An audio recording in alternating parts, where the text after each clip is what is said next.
I know some of us are extremely busy, and some of us don't read the headlines, but many of us know that Kyrie Irving has been under heavy criticism over the past week for tweeting the link to a movie that heavily slanders the Jewish community as well as Christians, saying that these communities are responsible for the propaganda in the Bible. The movie Wake Up Black America is based on a 2014 book by Alex Jones, who even highlights that high-ranking Jewish leaders who participate in worship of Lucifer. This offended the Jewish community so much that after that tweet dropped at the ensuing Nets game, 8 people bought courtside seats wearing t-shirts that read, "Fight Anti-Semitism." Whether there's some legitimacy to that movie is not the point. What we gonna talk about is Kyrie Irving's biggest problem of them all. Let's get it.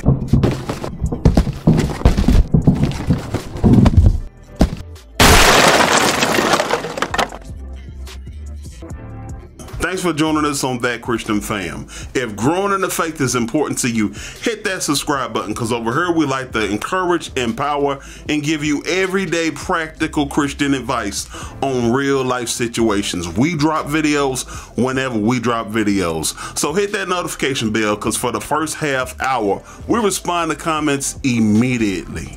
Y'all, after I finished this video, I realized that I had the mic backwards the entire time. But we gonna keep it moving though, right? It's about persistence over perfection. Let's go. All right, y'all see what it is. Let's jump right into it. Now, before I go too far into this, what I want to do is I want to play a couple clips from Charles Barkley as well as Shannon Sharpe, members of the black community who happen to be in the media, and they shared their sentiments about this situation. Let's go. Charles Barkley, he's weighing in saying he thinks the NBA dropped the ball on Kyrie Irving by not punishing Irving after his post about an anti-Semitic documentary on social media. Take a listen to Sir Charles. I think the NBA, they made a mistake. We have suspended people and fined people who have made homophobic slurs. And that was the right thing to do. I think if you insult the black community, you should be suspended or fined heavily. Let me pause that real quick. I really love that Charles Barkley said what he said. I'm going to tell you why. Because we play the hypocrite in the black community. We like to call out racism and prejudices in other communities, but we don't like to do it in our own community. No, we need to be just as loud when those type of things are, or those sentiments are shared against another people group, even though it's not ours. Because one thing we cannot do, we cannot become the very thing that we despise. Let's continue. I think him acknowledging the Alex Jones thing should have happened with that too, because that dude's crazy. And I can't believe that we ain't talking about that. We're talking about this idiot. When you're somebody as great as basketball like him, people gonna listen to you what you say. And there's some fringe people out there. But like I say, I blame the NBA. He should have been suspended. Tell us what you really think, Sir Charles. Shannon, does Charles Barkley have a point here? He does, Skip. I think the thing is, because he didn't actually say it, he tweeted the link to it. It's like, and he was referencing like they've used slurs, and we've seen guys get fined for slurs. As a matter of fact, just off season, Anthony Edwards, Skip the Timberwolves. I think he got a heavy fine for using a slur. He did. And so I agree. I also agree with Reggie Miller. Reggie Miller said, you know, when Robert Sarver did what he did, the players had something to say. When Donald Sterling did what he did, the players had something to say. Kyrie Irving tweeted that, and they players ain't say nothing. We got to stop this notion. And I get it, Skip, because I'm in the black community. It's very hard. We don't have a whole lot of people that ascend from where we came from to the ranks. And so we're willing to overlook when they're transgressions because, like, oh, hey, that's what they do. That's what the other side, they forget. Right is right. Wrong is wrong. I don't care if it's black, red, or purple. I don't care if it's Asian, Judaism, Islam. If you're right, you're right. If you're wrong, you're wrong. And I'm going to say it. I'm so glad that Shannon Sharpe said what he said, because here's what we're not going to do. Let's go over some housekeeping rules real quick. Number one, we're not going to say, hey, listen, Jermaine, You a black man. What are you doing talking about or slandering another black man? First of all, it's not slandering. So I don't want to hear it in the comments, oh, Jermaine, your brother, you can't talk about other black men. No, listen, I love what Shannon Sharp had to say. Listen, wrong is wrong, no matter what color it is. And the thing about wrong has no color. So just like I call out injustices and all that other stuff for other people when they do something wrong or do something that's a sin or, you know, is in a negative light or what have you, I'm gonna do the same thing for our own people. We gotta stop this foolishness that we can't call it out if it's wrong because, oh, they in the black community, excuse me, we ain't got no community, but because they're black just like us. No, we have to call it out. Number two, don't leave no comments talking about, well, you know, if we were to open up your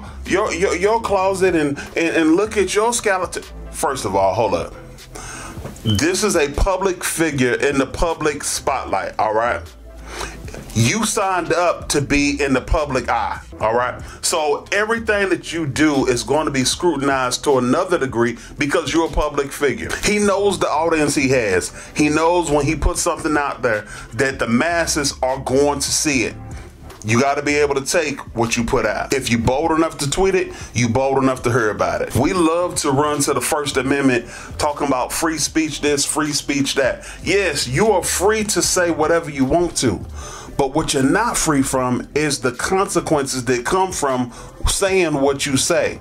And when you take it another layer deep, when you get into the private sector, like the Brooklyn Nets, they have a bigger responsibility to manage what is going out from their organization. Now look, we're going to get into Kyrie Irving's intelligence here in a minute, but I refuse to believe that Kyrie Irving is so dumb that he doesn't realize that him being an NBA player for the Brooklyn Nets ties him to an organization. And when he tweets out something like he tweeted out, it's going to tie to the Brooklyn Nets. Why? Because he's a part of the team. Now that I believe Kyrie Irving is intelligent enough to understand. The problem with Kyrie Irving is he just don't care. Now look, I don't want to insult your intelligence. I realize that more than half of us have heard the story of the boy that cried wolf. But for those of us who may not have, let me try to briefly, it's been a while since I read the book or heard the story or whatever, but let me try to briefly jog your memory or make you aware of what that story is all about. It's about a boy that lived in a village or a town, what have you, and he cried wolf. Like when there was a wolf in the village, he would cry wolf. Well, the thing about it is he cried wolf in the village and there was no wolf, and the townspeople came to his defense, came to his rescue, only to find that there was no wolf. All right, if I could talk tonight. All right, and then he did it a second time. He said wolf, wolf, right? All right, there was no wolf the second time. He finally did it a third time or a fourth time. I don't know how many times. Anyways, there was a time where he cried wolf, wolf. And the townspeople realized that, you know what, this boy done cried wolf 2 other times and there was no wolf. So we ain't gonna come to his rescue. Needless to say, that was the time the one that really was a wolf and the boy was eaten up or whatever. There may come a time when Kyrie Irving is really right about something, where he tweets something or he puts something out into the society and it's right and it's legitimate.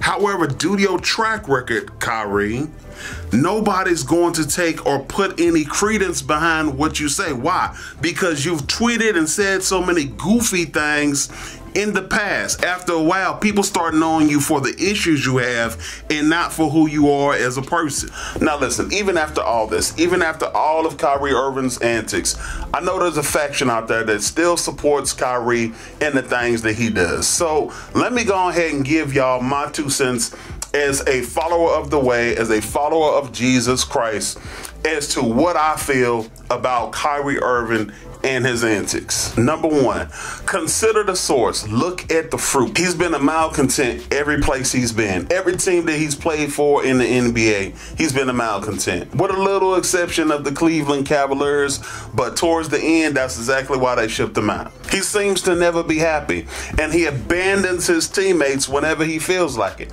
And he has a way of causing drama and bringing drama to a situation that previously had no drama at all. So follow Kyrie Irving if you want to. You'll end up just like Kyrie, minus a few ducats. The second thing I want to say is you need to be leery of the person who always wants to prove that they're the smartest person in the room. The smartest person typically is the one that realizes that they're not the smartest person, and they surround themselves with smart people.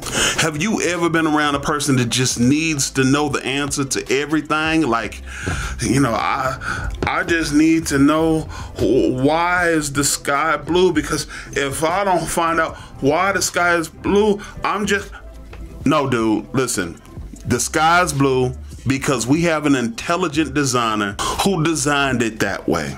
We have a God who designed everything that you see in nature. He designed it, all right? And you're not going to have the answer to everything. But I tell you what, if you make it to heaven, one day you can ask him, why is the sky blue? And you'll have your answer. Until then, just be satisfied with knowing that no one ever has all the answers.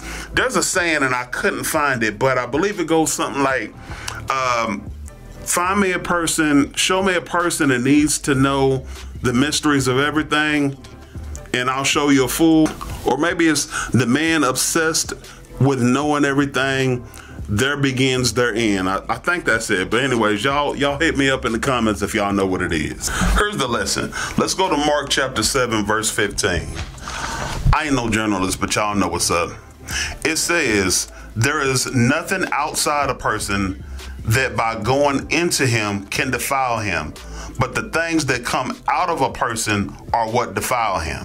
I know we live in a society where people are more focused on what a person wears or how a person looks or what goes into a person, but Jesus says no. You need to be more concerned with what comes out of a person. You could be a dope athlete or a great looking person, but if you have horrible intangibles, it's only a matter of time before what's on the inside starts to affect and ruin what's on the outside. Kyrie Irving, and not just Kyrie Irving, but people like Kyrie Irving, their biggest problem is this.